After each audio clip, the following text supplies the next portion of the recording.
Hello, and welcome to the top 5 mods of Fallout 4 for July 2023. Yes, I know it's late into August, but I've moved into a new apartment, and so I've been rather busy, and yeah.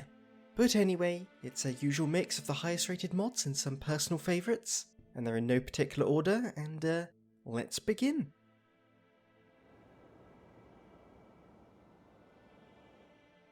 The world of Fallout is so brutal and unforgiving that sometimes you just need to find a place to sit back, relax and enjoy a good book. And this book collector mod offers just that, as 40 classic Western philosophy books are now scattered about the Commonwealth.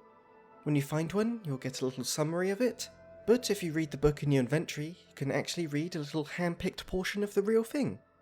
And while I usually enjoy a good sci-fi or fantasy novel, I must say that reading philosophy in the post-apocalypse is rather fitting. Plus you can display them in newly added bookshelves, just to show the raiders how much smarter you are than them.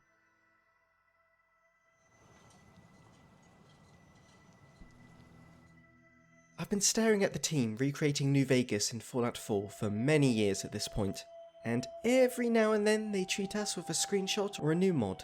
And this time it's the classic recharger weapons. And I just love this thing so much because it just feels so Fallout.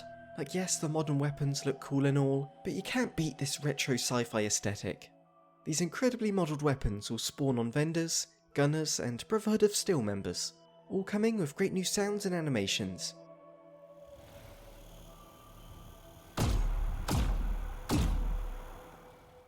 There's also an incredibly unique and powerful bottomless magazine variant.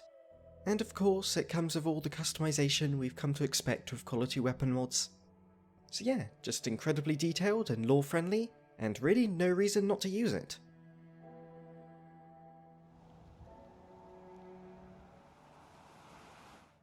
So REAL.AI was the most downloaded mod of the month, and it's an interesting one to talk about. And no, it's not because AI is in the title, as nowadays people hear AI and they think they're about to hear some controversy. On the surface, it makes Fallout 4 NPC AI more lively and realistic.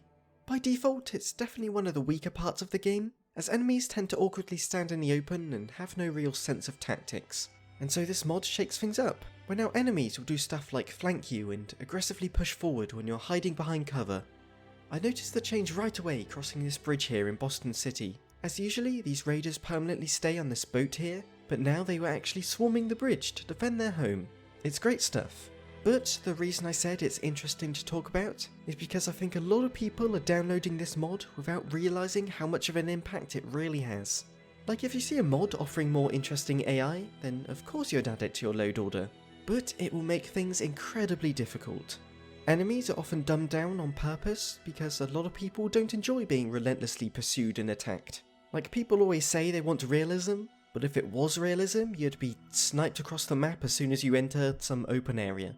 Plus the map is designed in such a way where all these enemies tend to stay within their own little defined areas, which is fair enough. But with this mod, those restrictions are gone, and it's very noticeable, and can be very punishing at times. So yeah, it's a great mod, so just know how much of a game changer it is and be prepared.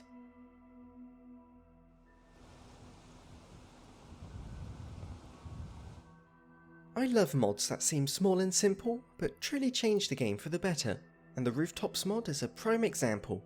It adds loads of new rooftop locations to find and traverse, so now you might find a ladder to climb up to a roof, and then you can walk between houses with newly placed vents and walkways, and come across little shelters where someone used to live. It not only adds more life to the world, but actually makes use of Fallout 4's verticality, which is often overlooked. And to top things off, there's a few collectibles to discover, and even 2 new workshops hidden within attics.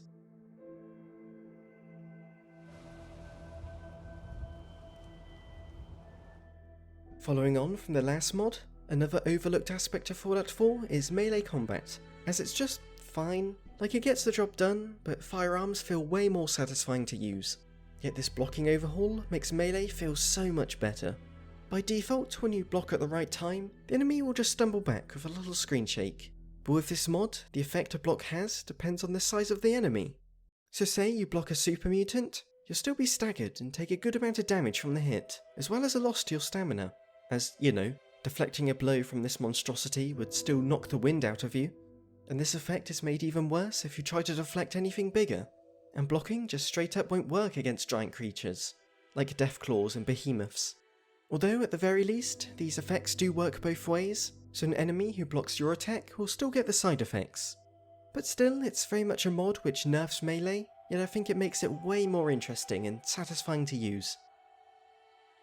Thank you for watching. If you enjoyed the video, I'd really appreciate it if you gave it a like, as it helps the channel grow. And a huge thank you to my Patreon supporters, Ter Aura, Jaden Shaw, Janice, Jake Carlo, Dweezil Peepants, Rook, Alec Bentley, Jack Ma and Christian Howell. Like I said, I just moved, and so, a lot of expenses, and my poor wallet is suffering, but because of your contributions I can actually afford to spend the time making these videos. So thank you so much, and farewell everyone.